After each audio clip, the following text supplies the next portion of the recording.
mula sa DPWs ang lumalapit sa amin para humingi at kumuha ng bahagi niya sa halaga ng proyekto. Ang hinihingi nilang porsyento ay hindi bababa sa 10% at umaabot pa sa 25% na naging kondisyon upang hindi maipit ang implementasyon ng kontrata. Ito ay binibigay namin sa kanila ng cash. Ang bawat transaksyon ay may karampatang voucher at ledger na nagsasaad ng mga araw at kung kailan nila ito natanggap. Ilan sa kanila ay sina Terence Calatrava, former Undersecretary of Office of the Presidential Assistant of the Visayas of the Philippines, Kong Roman Romulo of Pasig City, Kong Jojo Ang of Usmag Ilonggo Party List, Congressman Patrick Michael Vargas of Quezon City, Kong Juan Carlos Arjo Aitaide of Quezon City, Nicanor Nicky Piriones of AGA Party List, Congressman Marcelino Marci Teodoro of Marikina, Congressman Florida Robes of San Jose del Monte, Bulacan, Congressman Leandro Jesus Madroño of Romblon, Congressman Benjamin Benji Agarao Jr., Congressman Florencio Gabriel Bem Noel of Anwar Party List, Kong Leo de Ode Tariela of Occidental Mindoro, Congressman Reynan Arrogancia of Quezon Province, Kong Marvin Rillo of Quezon City, Kong Teodoro Haresco of Aklan, Kong Antonieta Yudela of Zamboanga Sibugay, Kong Dean Asisio of Caloocan, Kong Marivico Pilar of Quezon City. 21. Mayroon ding mga kinatawa ng ilang politiko na nakikipagtakbo sa amin upang manghingi ng porsyento kapalit ng mga porsyento ng mga proyekto. Ang mga porsyentong ito ay 25% ay pinipilit sa amin bilang karaniwang kalakaran na wala akong kakainang tanggihan.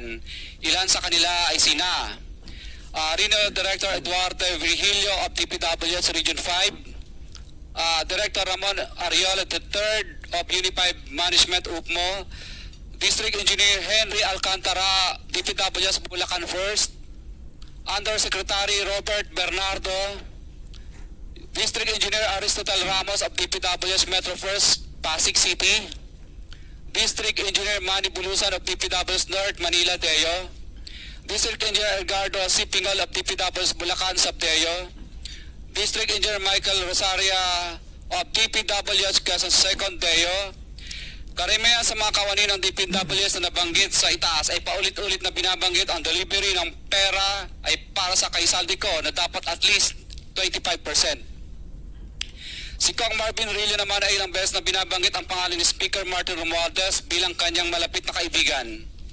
25. Sa tuwing umiinom kami sa wine story sa BGC at sa Shangri-La Mall, sinasabi pa ni Kong Rillo na lahat ng kanyang request para sa pondo ay galing pa mismo sa unprogrammed funds at insertion na inaaprubahan ni Speaker. Ang tao ni Marvin Rillo na si Bogs Magalong ang pumupunta sa amin para kunin ang pera sa aming opisina o sa wine story. Si Kong Jojo Ang naman lagi ring binabanggit sa lahat ng project sa kanya ay papondo ni Speaker at ni Saldico. Mataas ang hinihingi sa project, dagdag pa niya, hindi naman lahat ng pera ay para sa kanya kundi para kay Speaker at kay Saldico. Sa lungsod ng Pasig naman, lumapit sa akin ang DPWS Project Engineer na si Angelita Garucha para kolektahin ang parte ni Kong Roman Romulo sa flood control projects noong number 28. Pagdating ng 2025, si District Engineer Aristotle Ramos ang sumunod na nagpakilala na bagman ni Kong Roman Romulo kung saan 30% ang kanyang hiningi ay para kay Kong Roman Romulo. Sinabihan ko kay D.E. Ramos na masyado namang mataas, ngunit sinabi niya na walang magagawa dito dahil pondo ito galing sa unprogrammed funds at insertion galing sa taas. Sa ilang pagkakataon, ang mga politiko na personal na inabutan ng halaga ayon sa hinihingi nilang porsyento mula sa proyekto. Ang pagbabayad na ito ay hindi naman kagustuhan kundi isang hakbang na ginawa namin dahil sa matinding panggigipit. Ilan sa kanila ay sina Kong Antonieta Yudela kasama ang kanyang asawa, Kong Marvin Rillo of Quezon City, Kong Nicky Briones of AGA Party List, Arturo N. Ataide, ama ni Kong Arjo Ataide, Kong Florencio Gabriel Bem Noel of Anwaray Party List, Kong Eliandro Jesus Madroña of Romblon, Kong Benjamin Benji Agarao Jr. Bagamat naging matinding pagsubok ang kabawasan ng pondo na nakalaan sa proyekto, pilit at matapat naming sinusunod ang bawat espesipikasyon na nakasaad sa Program of Works na nakasaad sa proyekto ng DPWH. Nakakasiguro kami na nagawa namin ng maayos at matapat ang bahagi o phase ng proyekto na na-award sa amin. Sa katunayan, hindi kami mababayaran ng DPWH kung hindi ito dumaan at pumasa sa maraming material testing na naaayon sa design ng DPWH. Ina-assess at ini-inspect ng DPWH ang bawat proyekto base sa natapos na parte o accomplishment.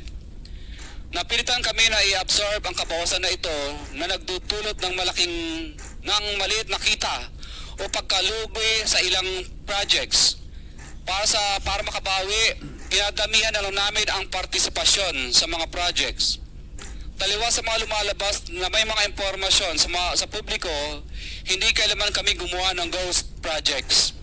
At masugid kami nag-i-inspect sa lahat ng aming mga natapos na projects.